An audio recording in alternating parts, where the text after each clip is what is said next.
पारोळा तालुक्यामध्ये जे आहे ते ग्रामसभे दरम्यान जे आहे ते एका ग्रामविकास अधिकाऱ्याचा जो आहे तो हृदयविकारानं जे आहे ते मृत्यू झाला होता. त्यानंतर जे आहे ते सर्व महाराष्ट्रातील ज्या ग्रामसेवक संघटना आहेत त्या आक्रमक झाल्या आहेत. त्यांच्या वतीने जे आहे ते या ठिकाणी आज निवेदन दिले. आपल्याबरोबर सध्या विकास अधिकारी तालुका अध्यक्ष आहेत संघटनेचे. काय प्रतिक्रिया, नेमकं काय घटना होती? काल शिवरे तालुका पारोळा जिल्हा जळगाव येथील आमचे महाराष्ट्र राज्य ग्रामपंचायत अधिकारी संघटना D136चे सभासद बांधव श्री पाटील भाऊसाहेब यांचा काल ग्रामसभा चालू असताना गावातील काही विघ्न संतोषी आणि काही ग्रामस्थांनी उलटे पालटे प्रश्न विचारून प्रश्नाची सरबत्ती केली आणि त्यांच्या अंगावर धावून गेले आणि त्यांना मारण्याचाही प्रयत्न झाला. तर अशा ह्या सर्व किमान 100 लोकांच्या ह्या लोकांनी जो त्यांना अमानुष त्रास दिला, तर त्याच्यानंतर त्यांना हृदयविकाराचा तीव्र झटका येऊन काल त्यांचं दुःखद निधन झालं. तर काल त्या गोष्टीचा आम्ही महाराष्ट्र राज्य ग्रामपंचायत अधिकारी संघटना D136 निषेध करतो आहोत. आणि या ठिकाणी ग्रामसभेबाबत काय ठोस निर्णय जोपर्यंत होत नाही तोपर्यंत आम्ही ग्रामसभेसाठी हजर राहणार नाही, असे या ठिकाणी आमच्या सर्व राज्यातील संघटनेच्या वतीनं या ठिकाणी ठरलेलं आहे. तर त्यानुसार आज या ठिकाणी निवेदन दिलेलं आहे.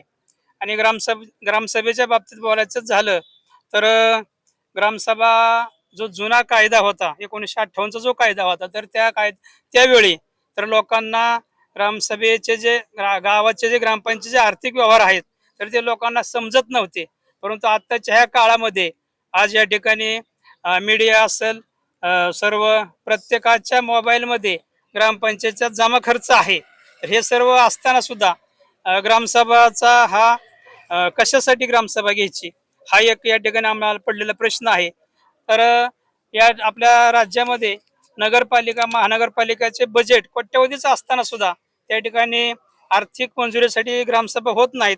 परंतु आमच्याकडं शेकडो लाखाचं बजेट असताना या ठिकाणी ग्रामसभेचा अट्टहास का, हा एक आमचा शासनाला आम्हाला शासनाचा पडलेला प्रश्न आहे.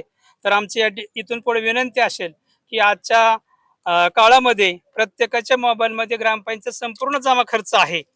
अगदी सर्व ग्रामपंचायत ऑनलाईन झालेलं आहे. त्यामुळं ह्या ग्रामसभा बंद व्हाव्यात किंवा किमान आम्हाला ग्रामसभेचं संरक्षण मिळावं. आणि इथून पुढं ज्या ग्रामसभा होतील तर त्यासाठी त्या विभागाच्या सभा त्या विभागाने घ्याव्यात, असं एक आमच्या संघटनेचं फार वर्षापासूनची मागणी आहे. प्रत्येक ग्रामसभेसाठी ग्रामसेवकालाच जबाबदार धरलं जातं, तर हे कुठंतरी थांबलं पाहिजेत असं आमचं शासनाला म्हणणं आहे. तर आज आम्ही या ठिकाणी शासनाला निवेदन देत आहोत आणि इथून पुढं ग्रामसभा बंद व्हाव्यात.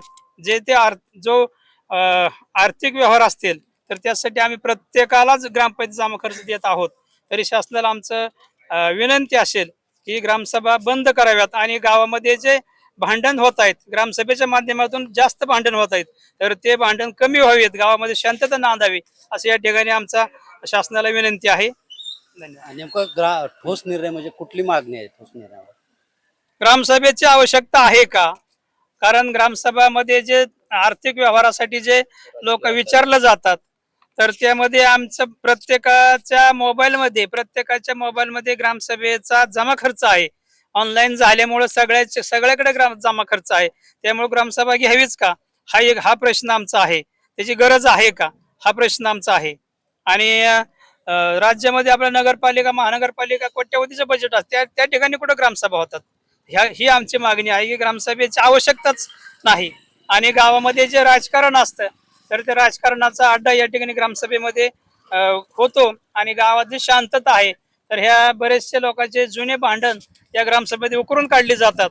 आणि प्रत्येक ग्रामसभेमध्ये ग्रामसेवकांना ग्रामपंचायत अधिकाऱ्यांना उलटे सुलटे प्रश्न विचारून त्याच्या राजकारणाचा बळी दिला जातो. आणि इथून पुढे आमचे ग्रामपंचायत अधिकारी बंधू यासाठी बळी जाणार नाहीत. त्यासाठी आम्ही शासनाला विनंती करणार आहोत की इथून पुढे ग्रामसभा बंद कराव्यात असं आमच्या संघटनेची मागणी आहे. जी घटना घडली त्या संदर्भात काय मागणी केली का? त्या संदर्भातच मागणी आहे की ग्रामसभेचीच आवश्यकता आहे का, तर ग्रामसभेचीच आवश्यकता नाही तर असं आमचं शासनाला म्हणणं आहे. नक्कीच आपण पाहतोय की त्या कुटुंबाला त्यांच्या कुटुंबातील सदस्य कोण आहेत, जे मयत झालेले आहेत पाटील भाऊसाहेब, त्यांच्या कुटुंबातील वारसांना निश्चित शासकीय सेवेमध्ये सामावून घ्यावं.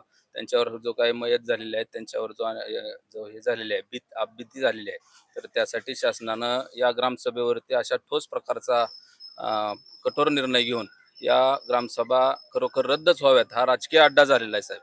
वस्तुस्थिती पाहिली तर गावोगावी ग्रामसभेमधून सफल आणि चांगलं असं काहीच होत नाही.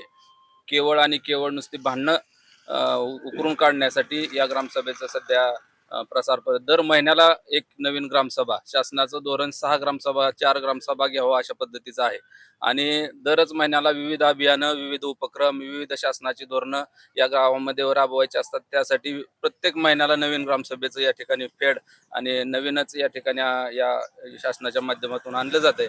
आणि मग त्यामधून सर्व गावामध्ये आणि समाज व्यवस्थेमध्ये या ग्रामसभेचा ओहापोह पाहिला तर त्याचं महत्त्व सध्या कमी होत चाललेलं आहे. म्हणून खरोखर ग्रामसभेची सध्या आवश्यकता राहिलेली नाही असं आमच्या संघटनेचं ठाम मत झालेलं आहे. तर आमच्या शासनाला अशी विनंती आहे की या ग्रामसभेवरती निश्चितपणानं निर्बंध घालण्यासाठी आपण निश्चित प्रयत्न करावेत आणि विचार करावा अशी विनंती आहे. नक्कीच आपण पाहतो की या घटनेनंतर जे आहे ते करमाळ्यातील ग्रामसेवकांनी जे आहे ते काळी फीत बांधून जे आहे ते या घटनेचा निषेध व्यक्त केला असून संबंधित ज्या ग्रामसभा आहेत त्या ग्रामसभा देखील रद्द कराव्या व किंवा आम्हाला पोलीस संरक्षण द्यावं अशी देखील मागणी जी आहे ते या संघटनेच्या वतीनं यावेळी करण्यात आलेली आहे. तसेच ज्या पीडित कुटुंबातील सदस्याला जे आहे ते सरकारी नोकरीमध्ये देखील त्याचा समावेश करावा अशी मागणी त्यांच्या वतीनं करण्यात आली आहे. शीतल कुमार मोठे, TV9 मराठी, करमाळा, सोलापूर.